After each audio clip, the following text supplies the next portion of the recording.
And here's my evaporator for the Tacoma. This is the side that the air blows out, and this is the side that the air sucks in. I think I cleaned this 3 or 4 times.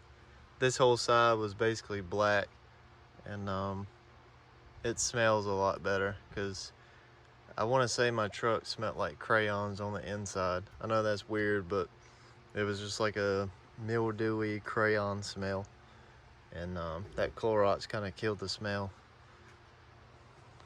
All right, making the compressor swap. Here's the AutoZone one. Here's the Denso.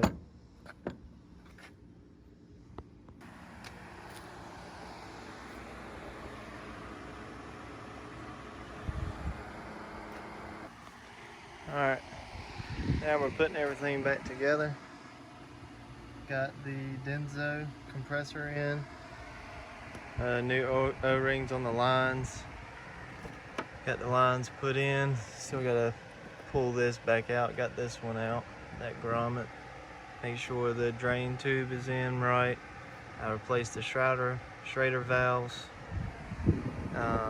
Tighten the AC belt. I did that.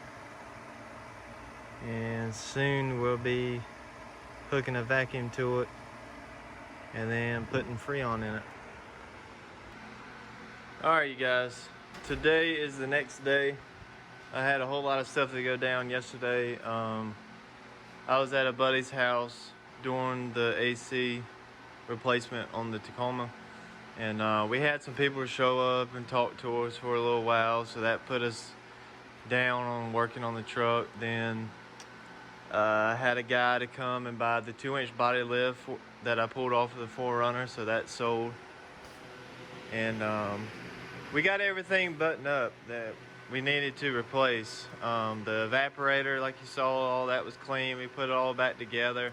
I did that part, and me and my buddy thought that maybe I had left something disconnected in the box, because when we got everything replaced, hooked the vacuum up to it, and after, I think we waited like 45 minutes, when we came back to charge it, as soon as we put the Freon in there, the compressor never kicked on. So we went into a mode of checking for 12 volts at the power line for the compressor, and we were just all over the place trying to figure out, what had happened. So we started doing stuff like, we had the truck off, the air on, and the AC on, and we were trying to find the 12 volts to that wire, because we hooked the test light to it and no 12 volts. And the whole time we were trying to do that, because a lot of vehicles are like that, but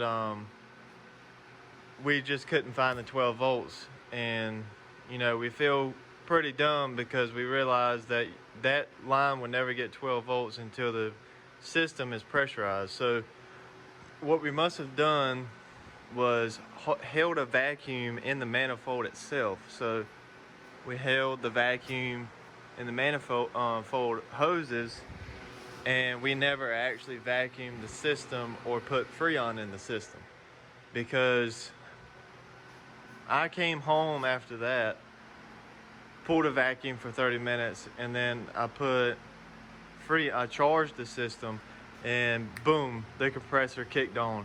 And I think I put 10 fluid ounces. It's a 12 fluid ounce can, but you only get like 10 out of it. So I put a can in there, and I realized I only had 1 can. So I had to go back to my buddy's house, which is right down the road. And we used his same exact hoses that we already had a can hooked up, because what I was going to do was come home and figure out my wiring problem, because that's what we thought it was. And we were thinking we were going to have to take the evap box out and go through it, look at the switches and blah blah blah. But you only have one pressure switch that's in there, then the other one is it's like a temperature controlled sensor. So I figured that I had put it back together, and as of now, we did put everything back together. We just didn't realize what we think had happened was that we didn't pull the vacuum of the actual AC system. So I went back over there, got another can of Freon in it, and she's running fine. The new compressor runs good, sounds good. The air's cold. The new dryer is here. Sight glass looks awesome. And then new O-rings all around in the hoses, in the high and low hoses here. So as of right now, the AC is finally fixed on the Tacoma. So what I'm gonna be doing today, and I'm supposed to get all my parts that I ordered from wholesale modern Toyota. I'll be getting those tomorrow, which would be Monday. But I've got to put all this back. I've been trying to figure out, I've probably said it in another video, what that green wire was for that ran to this bundle of connectors here. So all we did was solder them. We took that splice crap out of there and soldered it here, and then I put Tesa tape around that. So all I got to do is put this back. I thought that maybe it was my AC switch too. So this is the one that was in the truck, and this is the one that I had pulled from the junkyard, shoot, probably months back. And so I got to undo these two things, put the old one back in there, because this one is set up for those Amazon knobs. So I don't want to pull those mods. Yeah, these knobs, and then glue the Amazon ones back up there. I don't want to mess up this box until I have to. And button everything up, and then I've got to clean out my truck too, because I got a lot of stuff. I was supposed to go over there and weld a quarter panel piece on the front end of his Land Cruiser that he bought. He bought a 96 Land Cruiser, and it had some body damage on the front passenger. So I was gonna go over there and put some tack welds on this little piece. It's like connected to the front support here. It's down there. He bought a new piece from Toyota. It wasn't discontinued. He was able to get it. And I was gonna throw some tack welds, and we were gonna do that, but we ran out of time yesterday. So, but yeah, that's the story of the truck. We finally did get the AC. Everything's back up there. And I'm gonna get a real good video of the backside of that compressor, because it looks beautiful with that Denso logo up there. When you buy a Vance Auto or a Riley's, whatever aftermarket AC compressor for your Toyota, they're only going to last 1 year. And normally you'll get a 1-year warranty. So if you don't replace that compressor within a year, so that means you got to do your O-rings, your dryer, and you know, it's a whole lot of crap you got to do, because once you open up the system, I recommend replacing a whole lot of the stuff, just because you don't want any moisture and blah blah blah in the system. So if you think about it, you got to replace your compressor every single year. Buy a Denso compressor, because the 4Runner has I believe it has a Denso compressor from when it was made back in 2000, and it's 2022, so that compressor has lasted you, or me, 22 years, compared to a Vance Auto or whoever that will only last you 1 year. So, and I only paid $189 for that Denso compressor. So it's really not that bad. I'll spend $20 more on something that will last me 20 years more. So that's my theory.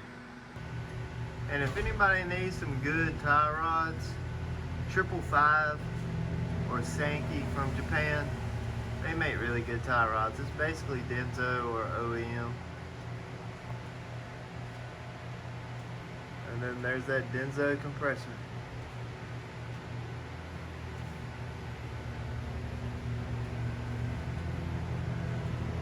She's looking sweet. Alright guys, today I got a box coming from Toyota with some parts in it that I'm going to install. As I wait for the postman, I took the lower valance off, and I got that sanded. I'm going to prime it and then paint it with SEM trim paint. And earlier I took the evap canister out and moved my amplifier fuse block below it and maneuvered some other wires that I had just laying here just to kind of clean it up, because I realized when I was trying to find the 12 volts for the compressor of the AC, all this stuff was in my way trying to get to the fuse block and everything else. I wish I could move this out the way, but I have to redo this line here, and I don't know if I have any more red 0 gauge wire.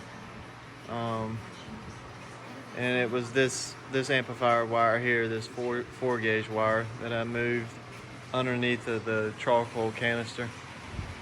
And I just sanded the plastic with 220. I haven't decided if I'm gonna go a little bit lighter and then prime it, or if I'm just gonna prime it now and then sand it with a finer grit. That way then you don't see the score marks through the trim paint when I paint it. But got all that. I'm about to put the turn signal lamps back in here to see if I sanded enough inside of the holes, because I don't know if the lamps sit flush or not. Yeah, like I thought, they're a little recessed in there, and it looks like I got everything. I could sand a little bit more right in there. Other than that, that looks pretty good. Alright guys, I finally got my parts in from Toyota. What I did was I ordered the oak color in this one, but when I open up the box, it's the oak colored 4-wheel drive for the automatic.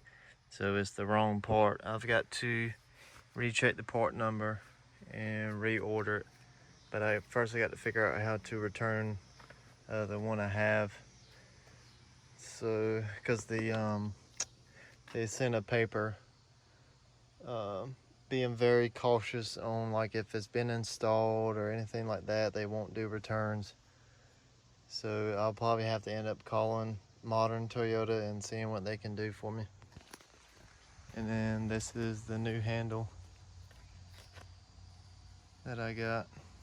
And this thing opens flawlessly. So easy.